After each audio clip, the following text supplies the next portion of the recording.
Alors, on va passer maintenant à la partie industrielle, je dirais. Alors, notre prochain intervenant, je suis très heureux de l'accueillir parce que c'est un vrai et grand professionnel de télécom, X, Télécom, INSEAD, commencé sa carrière chez France Télécom, comme beaucoup d'entre vous, j'imagine, dans la salle, puis a présidé à la destinée de CGTEL. Nos chemins se sont croisés chez BT il y a quelques années. Et maintenant, depuis février 2010, je crois, tu présides aux destinées, brillamment d'ailleurs, de TDF, grand groupe industriel français, qui en plus subit une mutation assez importante. Donc Olivier, je suis particulièrement heureux de t'accueillir sur la scène et de t'écouter. Merci beaucoup.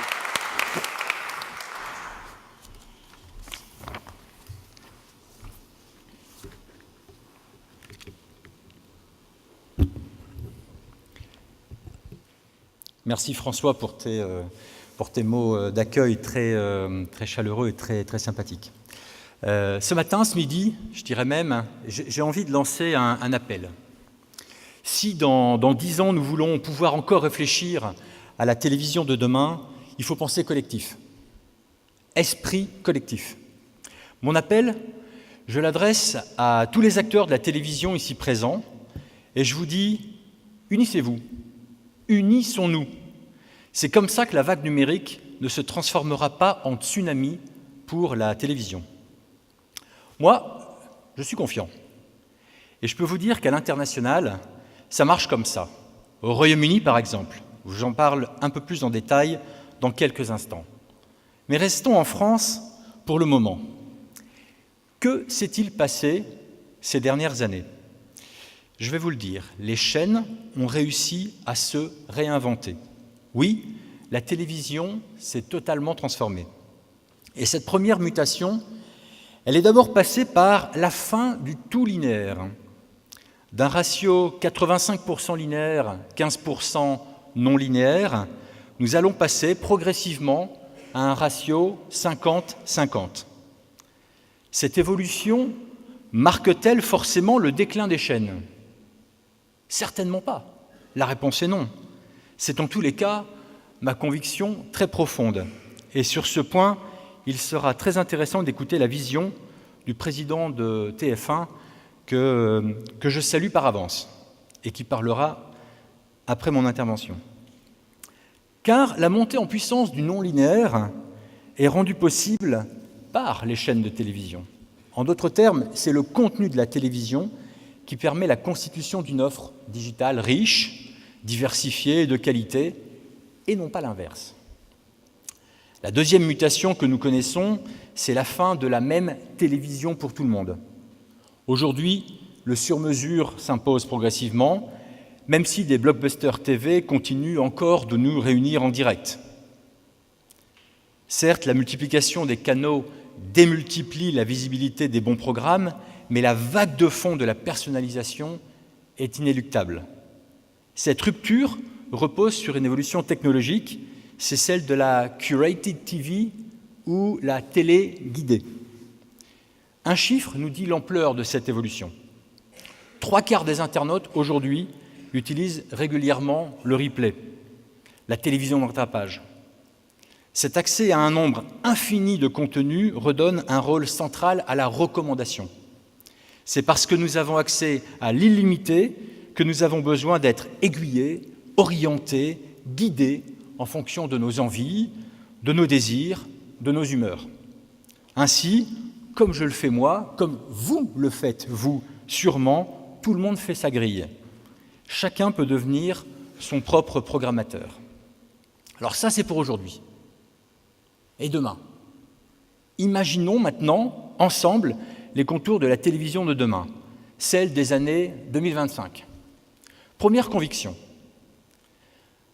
En 2025, l'objet télévision sera toujours au centre des salons.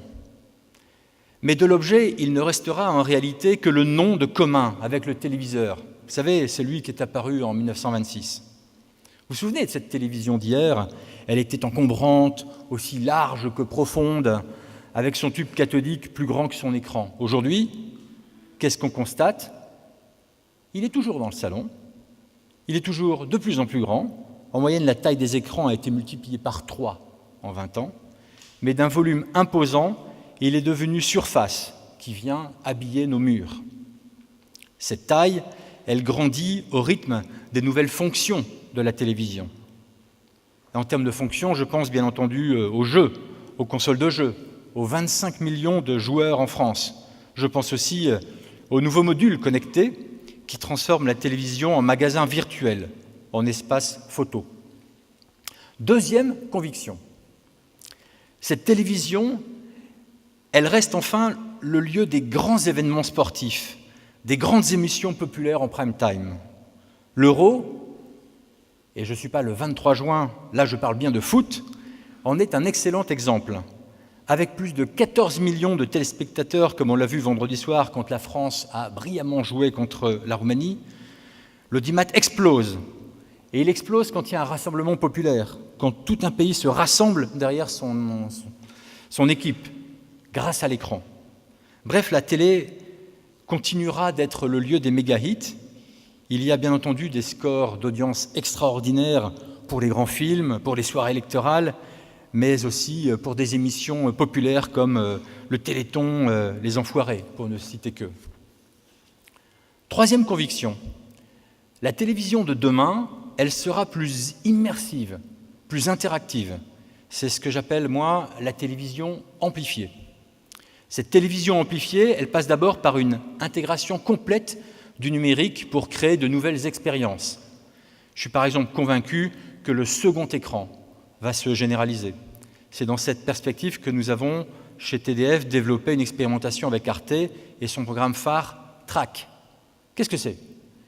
Vous regardez votre programme habituel sur votre télévision et en même temps, vous accédez en direct, via votre tablette ou un smartphone, à des bonus vidéo, des photos, à des sons, à des bons plans en lien avec votre programme. Cette télévision amplifiée, elle plonge le téléspectateur au cœur du spectacle. Et ça, la technologie va y faire beaucoup. La 4K, la 8K, la NK participeront à ce mouvement. Ce que je peux vous dire, c'est que les essais que TDF a menés avec France Télévisions pendant Roland-Garros pour offrir une télévision ultra haute définition en direct sont vraiment bluffants. La qualité des détails, le grain de la terre battue, la puissance des couleurs vous donnent le sentiment d'être au beau milieu du terrain, à côté des joueurs. Est-ce que la 4K sera la nouvelle norme ? Très probablement. Mais aujourd'hui, les équipementiers sont en avance sur les éditeurs de contenu qui doivent encore trouver un modèle économique. Et je constate que sur ce sujet aussi, il serait bon de s'unir. Travaillons chez TDF à un modèle d'agrégateur 4K. Le principe en est simple, offrir un canal TNT dédié totalement 4K en additionnant les contenus produits par les différentes chaînes.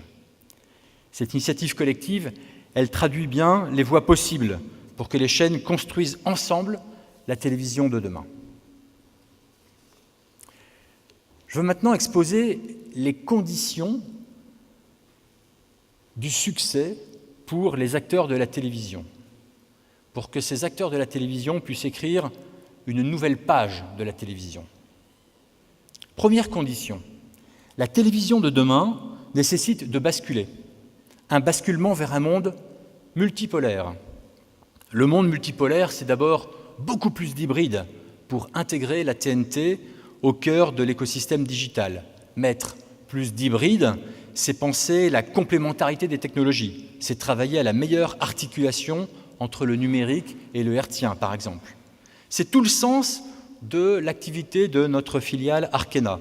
Nous gérons le contenu des chaînes, nous le stockons, nous formatons, nous encodons tous ces contenus avant de les diffuser. Les diffuser sur la TNT, mais aussi les diffuser sur le web, avec le Cloud for Media et les plateformes numériques over the top. L'hybride, c'est une nécessité, car le monde sera pluriel. Non, la télé ne sera pas tout IP, elle ne sera pas tout fibre, tout câble, tout satellite, elle n'est déjà plus tout hertzien. La télé de demain passera, c'est sûr, par une TNT toujours plus performante et connectée à un environnement digital. Deuxième condition, ce monde multipolaire impose également de travailler de manière beaucoup plus collaborative. Les chaînes seront encore puissantes dans 20 ans, c'est sûr, mais à une condition, qu'elles joignent leurs forces pour faire le saut vers ce monde nouveau. Je suis allé voir à l'étranger, au Royaume-Uni, en Italie, en Espagne. Prenons l'exemple du Royaume-Uni, par exemple. Le modèle Freeview, c'est son nom, est très inspirant et il répond à bon nombre de nos défis actuels. Freeview, en quelques mots, qu'est-ce que c'est ? C'est une sorte de grand magasin, un peu comme les Galeries Lafayette, avec des corners de marques qui vous permettent d'accéder, depuis le même endroit, à l'ensemble des chaînes. Sky, ITV, BBC et Arqiva, le TDF anglais, ont construit ensemble cette plateforme. Chaque chaîne garde sa marque, son style, son indépendance, son âme, dans une maison technologique commune. Cela concerne tous les acteurs de la télévision. Et c'est cet appel que je lance devant vous ce midi, afin qu'en France, nous arrivions aussi à construire une plateforme similaire et commune. Alors, en conclusion, et au final, que sera le paysage de la télévision en 2025 ? Bien malin qui saura le prédire avec beaucoup de détails. Un simple retour en arrière de 10 ans suffit à en démontrer l'exercice, la difficulté. Qui aurait pu imaginer en 2025 tout ce chemin parcouru jusqu'à aujourd'hui ? Qui aurait pu imaginer, en effet, l'essor, la systématisation de la boxe, la réinvention de l'hertzien numérique vers le toute haute définition, la révolution des devices avec l'iPhone. En 2005, il n'existait pas. Face à cet inconnu, moi j'ai une certitude. L'immobilisme tue. Et comme le dit Bernanos, l'avenir est quelque chose qui se surmonte. On ne suit pas l'avenir, on le fait. Alors, il n'y a plus qu'à. Merci de votre attention.